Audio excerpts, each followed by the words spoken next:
This is reaction A for the Metathesis lab. Here I have an empty test tube into which I am going to place hydrochloric acid. Okay, hydrochloric acid, you will note, is clear, no color.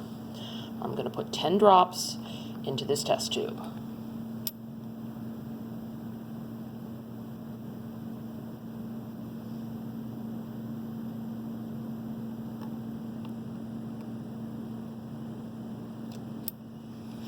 Okay, so 10 drops into the test tube.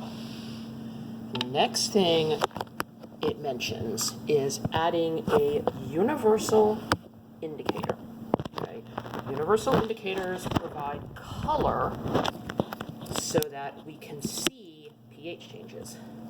And of course, I'm having trouble getting the bottle open. So universal indicator.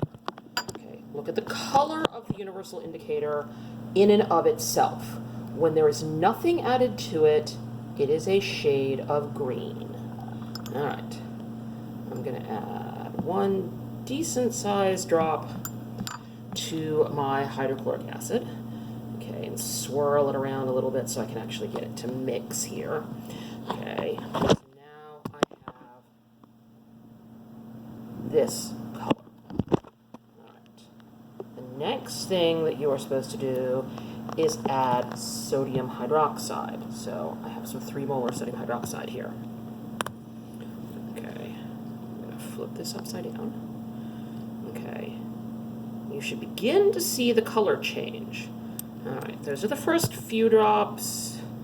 As I kind of mix it in, it's still sort of pinkish. Okay, as I add a few more. Okay, note I now have a fairly dramatic color change. Okay, let me hold it over a little closer against this sort of whitish background.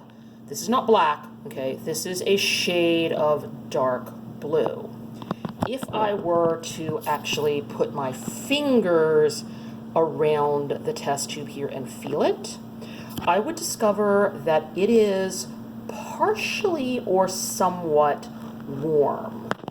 Okay, so one final kind of look here, and this should be the end of experiment metathesis with part A reaction.